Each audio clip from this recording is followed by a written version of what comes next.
Hulikam sa NAIA Nako po, ang isa pang bago na naman. security screening officer na nagbukas ng bagahe at nanguha umano ng gamit ng pasahero. Nakatutok si Von Aquino, exclusive.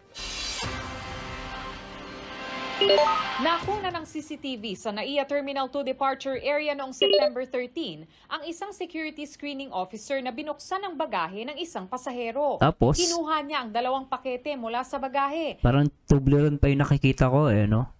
at inilagay sa isang airport bin. Tapos? Ibinaba niya ito sa sahig, tinakpan ng isa pang bin, saka itinabi. Mautak. Kumuha po siya ng gamit sa isang pasahero na hindi naman sa kanya. Allegedly, sabi niya, binigyan daw siya. Binigay naman daw sa kanya. Kahit na, kasi alam ko guys, pasasya po, no? Alam ko pag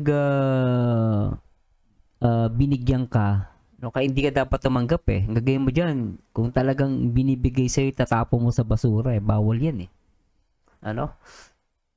But to us, extortion po yun. Extortion Hindi po pa yun rin. bigay. Oo. Ayon sa Office for Transportation Security o OTS, nilabag ng screening officer ang RA 6713 o Code of Conduct and Ethical Oo. Standards for Public Officials and Employees. Sinira niyo yung ano niya, trabaho niya, no? Dahil sa chocolate, no? Noong Biyernes, natapos ang investigasyon ng OTS at tinerminate agad ng Sabado ang screening. At least okay guys, ano? Kudos sa government natin, ano? Talagang tinerminate agad. Tama yun, ano? Pagka huli, pag sa nakita sa camera, ultimano, ano kagad si Buck. Diba? Dapat ganun eh. Tama to eh. Officer na Abril lang na-hire bilang job order personnel. Ang sabi raw ng screening officer sa OTS, tsokolate ang kinuha niya na binigay umano sa kanya ng pasahero. Wrong move ka doon. Kahit binigay sa'yo, dapat di mo tinanggap. Dapat tinapon mo yun, no? Mukhang bago lang din siya, no? Ulitin nga natin. Job order personnel. Ang sabi raw ng screening officer sa OTS, tsokolate ang kinuha niya na binigay umano sa kanya ng pasahero. Kawawa. We will have to... So, ito yung magiging problema ng mga officer. Dapat, ano eh, may alam sila sa ganito. Kaya lang, hindi ka naman siguro magiging officer kung wala kang idea sa gano'n, no? Nasira yung trabaho mo sa magkano lang chocolate. to confirm kung talagang tsokolate. Meron ding angle sa tinitingnan natin mga investigador na baka posibleng kaya merong ganun dahil baka may pinalusot naman itong mga screening officer. Sinubukan naming hingi ng So, maaaring hindi lang din pala chocolate ang pinalusot. May pinalusot eh.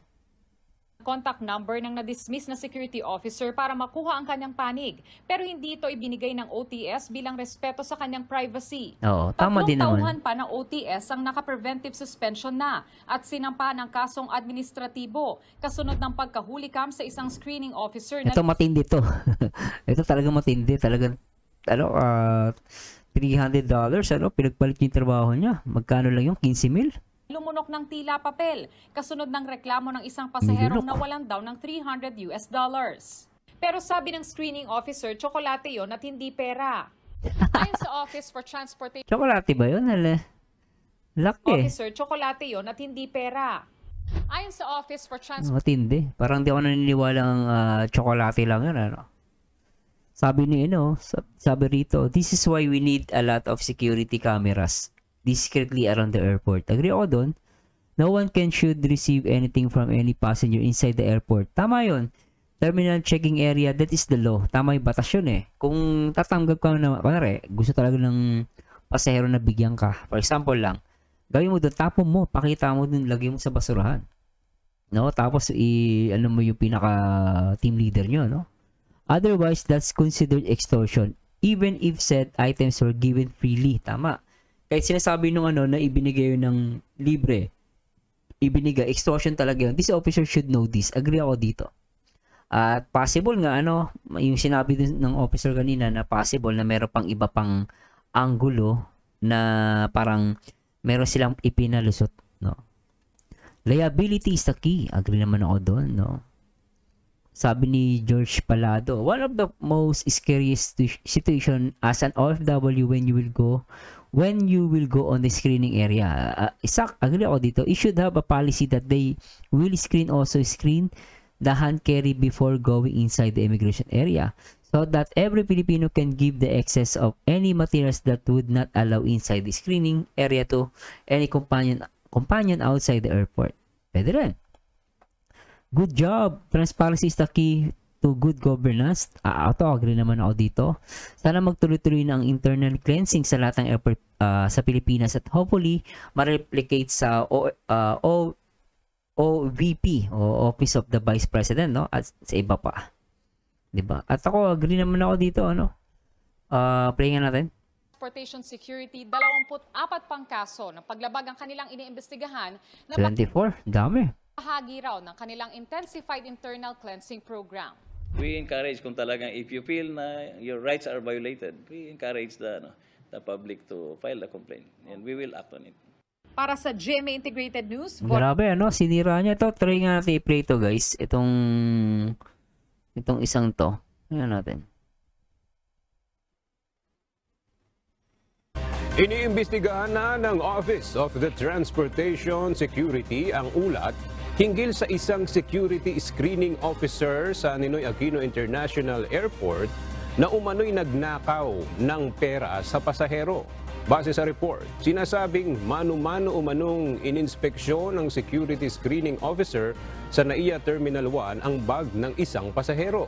Nang ibalik ang bag, dito na napansin ng pasahero na bukas umano ang kanyang wallet at mayroon nang nawawalang mga pera na nagkakahalaga ng nasa $300.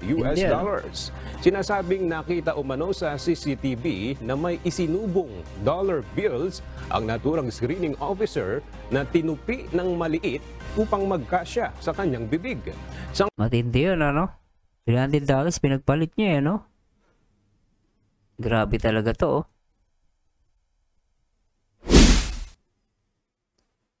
Affairs Attorney Rainier Yebra to assist in filing the complaints against those involved in the theft incident. On September 8, a checkpoint supervisor reported that a passenger lost $300 at the Ninoy Aquino International Airport Terminal 1. DOTR says CCTV footage shows a female security officer stealing and apparently swallowing the missing cash. The agency Tsaka parang hindi naman chocolate, no? adds that Bautista Kaya has talaga, authorized imposing the maximum penalty on those found guilty to demonstrate their determination to rid NAIA and attached agencies of scalawags. Meanwhile, the OTS has already placed the personnel under preventive suspension pending investigation, also recommending to legally and administratively charge the security screener. Matindi, guys, no? Ano masasabi niyo dito sa mga ganitong On balita? September 8, Pero dapat, ako, agree naman ako dito, no? Bautista wants maximum penalty versus NAIA officer accused of stealing swallowing $300. So, dapat nga taasan yung penalty. Kasi kung mababa yung penalty, maglalakas loob nga naman itong magnakaw itong mga to, ano. Pero, anyway, so mag-ingat na lang yung mga kapwa OFW natin, no. Lalo yung mga ganitong, ano guys, yung mga ganitong mga pangyari, no. So, nakakalungkot lang. Pero, yun nga, no, isa nawalan siya ng trabaho because of chocolate. Binigyan lang daw. Pero, hindi natin masabi kung chocolate lang yun. Pinalampas niya. Pinalusot. No, ito naman, allegedly, nagnakaw o nilunok yung $300. Ano? Grabe. Anyway, guys, maraming salamat sa Diyos at samahan nyo dito, guys, sa aking next video reaction.